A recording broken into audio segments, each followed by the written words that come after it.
yo voy a comenzar esta ronda de presentaciones hablando de inteligencia artificial y de estrategia de datos, algo que desde luego tiene muchísimo sentido si vamos a hablar del marketing hoy en día, ¿no? De cómo tenemos que los marketeros, ya me incluyo entre ellos, desarrollar este brazo tecnológico como si fuéramos Robocop para integrar estas nuevas herramientas que están a nuestro alcance. Lo primero voy a empezar presentándome.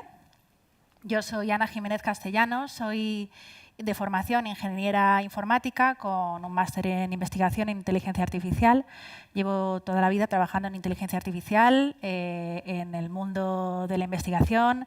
Al principio estuve muchos años trabajando en investigación en la rama biomédica en la universidad y luego pues salté al mundo de la empresa. Estuve trabajando en startups donde principalmente pues, me dediqué al desarrollo, al diseño de producto y a la parte de analítica de datos también. Y actualmente pues, soy la científica de datos de Leeds Origins y vivo ahí arriba.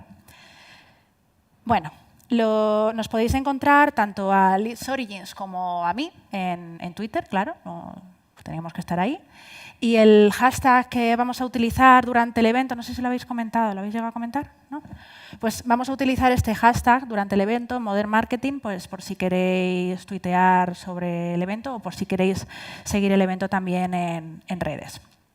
Bueno, llegados a este punto, a mí me gustaría empezar no siendo muy dura con este tema de la estrategia de datos y la inteligencia artificial, entrando ahí a saco, sino que me gustaría contaros la historia de por qué estamos aquí hoy en día, de por qué vamos a hablar de datos hoy en día, de dónde venimos, hacia dónde vamos, por qué estamos aquí reunidos hoy, hermanos. Y me gustaría empezar hablando de lo que ocurrió pues, hace 70 años. Hablamos de las conferencias Macy. Las conferencias Macy ocurrieron a mediados de los 50, en el siglo pasado, y fueron unas conferencias donde pues se juntaron a un montón de personas de distintas disciplinas, de letras puras, de ciencias mixtas. Ahí había médicos, sociólogos, psicólogos, estadísticos, matemáticos, tecnólogos de la época. Y les juntaron un poco con la intención de que hablaran y que encontraran puntos en común. De estas áreas y estas disciplinas que habían ido surgiendo por líneas separadas durante tantos siglos, ¿no? En concreto, en el área de la cibernética, había una conferencia en el área de la cibernética donde había 3 tracks principales. Estaba el Computer Artifacts, Information y Value of Information. Se aceptaban papers en esas tres líneas de investigación, pero todas juntas, ¿no? Bajo el título de cibernética. Esto, si lo traducimos a lenguaje que utilizamos hoy en día, pues hablaríamos de tecnología en vez de computer artifacts, de datos en vez de information y de algoritmos para sacar valor a esos datos. Y estas 3 patas son precisamente las 3 patas de la inteligencia artificial. De hecho, en esta foto está el padre de la inteligencia artificial, el padre de las redes de neuronas, el padre del deep learning, que tanto se habla hoy en día. Y pues hay muchos padres, pocas madres, pero bueno. Cuando llegó, surgió esto de la inteligencia artificial con este nombre tan atractivo, que básicamente era una disciplina que lo que pretendía era simular procesos inteligentes a partir de unos algoritmos que interpretaban datos y todo eso soportado por una tecnología. Algoritmos, datos y tecnología. Y la gente con esto de la inteligencia artificial, se volvió un poco loca y el término subió como la espuma, ¿no? Esto de la inteligencia artificial, las máquinas, esta historia a lo mejor os suena, ¿no? Las máquinas inteligentes y todos estos procesos, ¿no? Que nos van a resolver muchos problemas en el mundo. Y empezó la investigación en estas 3 patas. Todo el mundo quería avanzar en la inteligencia artificial y empezaron a trabajar en tecnología, a trabajar en datos y a trabajar en algoritmos. Pero estamos hablando de los años 50, ¿no?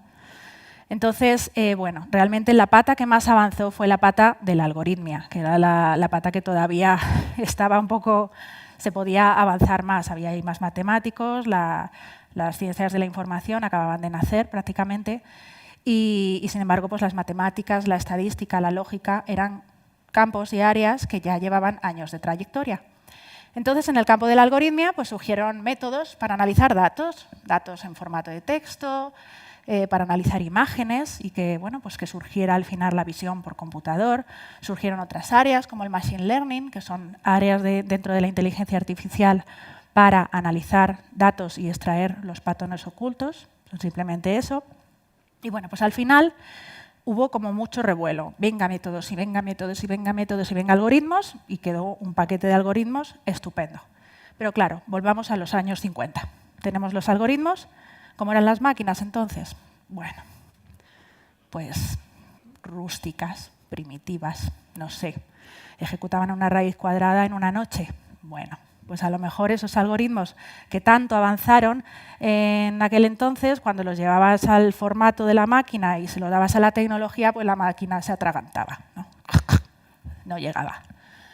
Entonces, bueno, pues si volvemos a estas tres patas, ¿qué pasó con la tecnología? Que la tecnología no estaba lista, ¿no? ¿Y los datos? Pues los datos tampoco estaban listos, porque los datos estaban en papel, y para hacer el esfuerzo de pasarlos a un formato tecnológico y que los algoritmos ejecutasen algo con esos datos, pues había que hacer un sobreesfuerzo brutal, ¿no? Los datos tampoco estaban listos, así que bueno, la inteligencia artificial se vino un poquito abajo. En eso tuvo una época de decepción. Bueno, esto que parecía tan importante, pues no va a ser posible, ¿no? Era muy prometedor, pero no era el momento. No era el momento. Y además, bueno, pues surgieron lo que llamamos y lo que conocemos como la época oscura de la inteligencia artificial, donde los científicos seguían enviando papers sobre algoritmos a las conferencias, pero en el momento que ponían inteligencia artificial se lo rechazaban, ¿no? Porque ya nadie creía en esto de la inteligencia artificial. Bueno, por suerte pasó el tiempo. Pasó el tiempo y supongo que hay parte ya de la historia que conocéis. La tecnología siguió evolucionando, dejando a un lado los algoritmos, la tecnología siguió su camino y bueno, pues empezamos a tener computadores en casa, empezamos a tener portátiles, empezamos a tener smartphones y hoy en día pues incluso hablamos de que ya hay chips súper pequeños que se pueden colocar en los smartphones y que pueden procesar grandes cantidades de datos consumiendo poca energía y poca memoria. Y bueno, esto va a abrir pues, un melón importante, porque al final si podemos colocar estos procesadores en un smartphone donde los datos nacen muchas veces, ¿no? En estos puntos de nacimiento de los datos, eso va, bueno, pues a facilitar mucho las cosas en cuanto a tratamiento de la información, que al final la información tiene que viajar de un lado a otro y bueno, pues eso al final lleva mucho tiempo de computación y mucha complicación. O sea que en cuanto a la tecnología yo creo que bueno, pues podemos decir que la tecnología la tenemos hoy en día lista, pero ¿qué pasa con los datos? En cuanto a los datos, bueno, hay gente que piensa que están listos y hay gente que piensa que no están listos. Yo pienso que depende. Tenemos esto que ha surgido en los últimos años del Big Data, ¿no? Datos por todas partes, sensores por todas partes, los smartphones, las redes sociales, Internet, datos. Estamos rodeados de datos. Esto del Big Data ha sido pues, una explosión, ¿no? Y como toda explosión, pues muchas veces no tienes las cosas preparadas. Y empiezas a almacenar los datos y los almacenas en bases de datos, los almacenas en Excel, los almacenas como bienmente puedas, pero sin ninguna estrategia, ¿no? Tú los almacenas para ver luego a ver ya qué hago con ellos, ¿no? Entonces, esto va mucho en el sentido del por qué digo que los datos están listos. Pues bueno, depende. Depende de si estaban preparados para hacer lo que tú quieres hacer o no. Porque eso es un punto muy importante dentro de la inteligencia artificial, que los datos tengan el formato que deben tener para que el algoritmo los entienda. Así que bueno, yo me voy a quedar con esta interrogación en los datos, que ya veremos qué pasa para que, bueno, que todo esto de la inteligencia artificial llegue a buen puerto. Hasta aquí la historia de hoy. ¿Por qué os contaba esto? Bueno, pues para que sepáis de dónde venimos y hacia dónde vamos. Hace unos meses, el CEO de Google decía que la inteligencia artificial pues, era un invento que tendría el mismo impacto que ha tenido la electricidad o el fuego. Es decir, estamos hablando de cosas que han cambiado el cómo el ser humano se enfrenta a su vida real, o sea, a sus profesiones, a su día a día, a su todo, todo. Yo sí creo que llegará un momento en el que la inteligencia artificial, bueno, pues tengamos este brazo basado en datos, este brazo basado en datos, al fin y al cabo, ¿no? Seamos todos un poquito Robocops, Todos, igual que todos sabemos utilizar la electricidad o el fuego, pues todos sabremos utilizar los datos. Pero para eso todavía falta cultura de datos en la sociedad. Entonces vamos a hablar de datos, ¿no? Al final, el tema que nos ocupa, venimos de la inteligencia artificial, pero realmente ahora mismo la máxima traba para adoptar la inteligencia artificial, los algoritmos están listos, la tecnología está lista, pero el escollo está en los datos. ¿Qué pasa con los datos? Pues que dependen de una buena estrategia de datos en las empresas. No basta con esto que digo de almacenar los datos en bases de datos y ahí se quedan y ya vendrá alguien y les sacará provecho. No. Desde un principio debemos pensar qué datos necesitamos, para qué los necesitamos, cómo los vamos a analizar, qué queremos sacar de ellos. Y de eso estoy hablando cuando hablo de estrategia de datos.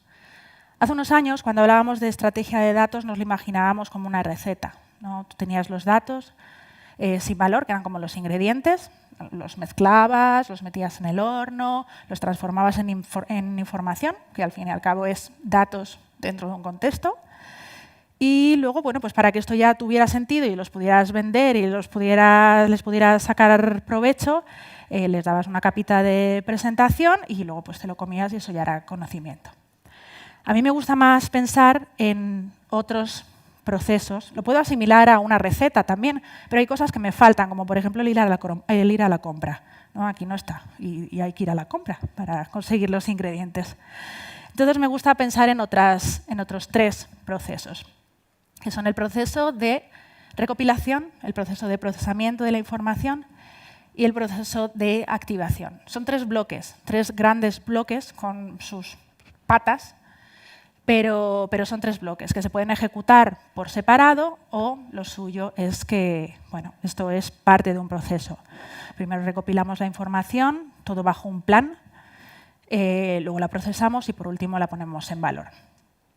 Y no se nos debe olvidar que todo esto está soportado por dos bloques transversales, dos bloques más relacionados con la estructura de la empresa y más relacionados con la cultura y los procesos de la empresa, más que con el departamento de informática que está ahí al otro lado de la puerta. Hay varias cosas que tienen que ocurrir también para que la estructura de datos en una empresa pues, llegue a buen puerto. Para empezar, debemos tener una estructura organizativa pues, que vele porque esa estrategia de datos pues, se ejecute, ¿no?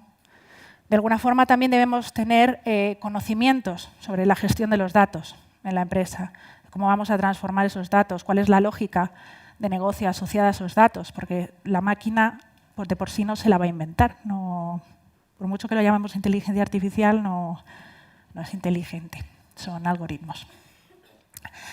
Y también debemos ser conscientes de que vamos a necesitar una cultura dentro de la empresa, una cultura que además esté alineada con los objetivos de esa estrategia de datos, porque si no tenemos a la empresa alineada con la estrategia de datos, esto no va a llegar a ningún lado. El castillo se nos va a caer si alguno de esos bloques faltan. Y además esto no es que lo diga yo, sino que se viene diciendo desde hace muchos años. En concreto hay una frase de Peter Drucker que dice que la cultura se come a la estrategia para desayunar, ¿no?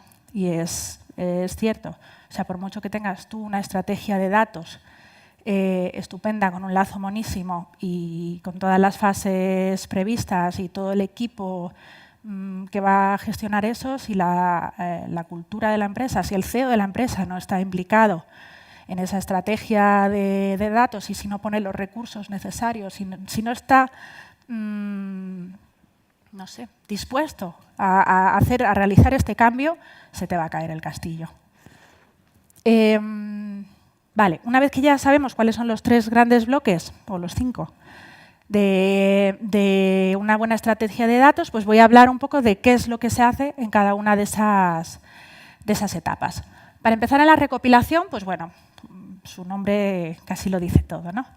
En la recopilación nos vamos de compras, nos vamos a buscar los ingredientes para que lo que saquemos de los datos tenga sentido y lleve a algún lado. Entonces nos debemos preocupar un poco de pues, dónde están las tiendas. ¿Tengo el producto en local? O sea, ¿tengo el dato en local o tengo que ir a buscarlo? Y si tengo que ir a buscarlo, ¿cómo lo voy a encontrar?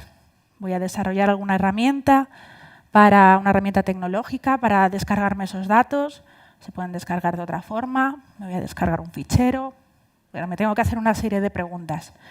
No solo eso, de más tecnológico, más decisiones más tecnológicas, de herramientas para descargarse los datos, sino también cada cuánto me voy a estar descargando esos datos, porque bueno, es importante. Si yo voy a tomar decisiones basadas en datos, necesito hacerlo sobre datos actuales, sobre datos que estén sanos, sobre datos que tengan sentido en el momento en el que se van a poner en valor.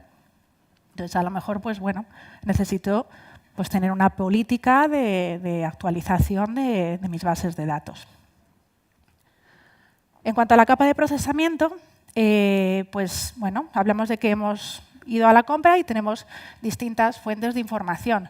Y hablando en lenguaje más tecnológico, pues unos son cadenas de texto, otros son números, cada variable matemática tiene un formato y una distribución y bueno, estamos hablando de variables y de estructuras de datos.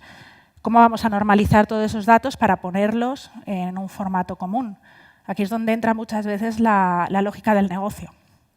Debe haber alguien experto en ese dominio, alguien que le diga al que va a programar cómo se integra esa información en una única fuente de datos, alguien que le diga cómo se deben comportar los datos, ¿no? Cuál es la inteligencia asociada y la lógica asociada a esos datos. Entonces, hablamos aquí de cómo vamos a normalizar y cómo vamos a transformar esos datos en algo que tenga sentido. Hablamos también de cómo los vamos a almacenar, en qué tipo de base de datos los vamos a almacenar, o sea, aspectos más tecnológicos. Y hablamos también en esta capa de procesamiento pues ya de los algoritmos, de los que hablábamos en la conferencia Macy, ¿no? De estos algoritmos que nos van a permitir analizar y segmentar los datos que tenemos o rankear o, bueno, aprender una serie de patrones sobre nuestros datos que a priori están ocultos. Y esta es la capa de inteligencia artificial. En la etapa de activación, pues bueno, ya tenemos el algoritmo que ha funcionado, ha interpretado los datos y ha sacado algo, una probabilidad de algo, una serie de segmentos, algo, bueno, en cierto modo, algo un poco rústico, alguna información que tiene que ser tratada para que la podamos monetizar, para que la podamos activar, para que le podamos sacar valor a esa información. Entonces, en esta etapa, en la etapa de activación, nos tendremos que preguntar qué vamos a hacer con esa información. Y no solo eso, sino qué podemos hacer con esa información, ¿no? Tendremos que estar alineados con bueno, la legislación. Podemos utilizarla para optimizar campañas, la podemos integrar con alguna herramienta de automatización de marketing. Bueno, podemos hacer diversas cosas y es en esta etapa donde debemos hacerlo. En este caso, en la parte de optimización de campañas, también podemos utilizar técnicas de inteligencia artificial, ¿no? Para mejorar cómo se comportan nuestras herramientas. ¿Y qué más contaros? Contaros que aunque yo os haya hablado de 3 grandes bloques, no nos olvidemos de que son 3 grandes bloques muy complejos, donde bueno, hay multitud de herramientas, tanto propias de la empresa que ejecute la estrategia de datos como externas. Hay tanto herramientas como empresas que nos pueden ayudar a llevar una buena estrategia de datos. Pero bueno, que no se nos olvide que es algo complejo. Y hasta aquí he llegado yo. Muchas gracias. Voy a dejarle el turno a Manuel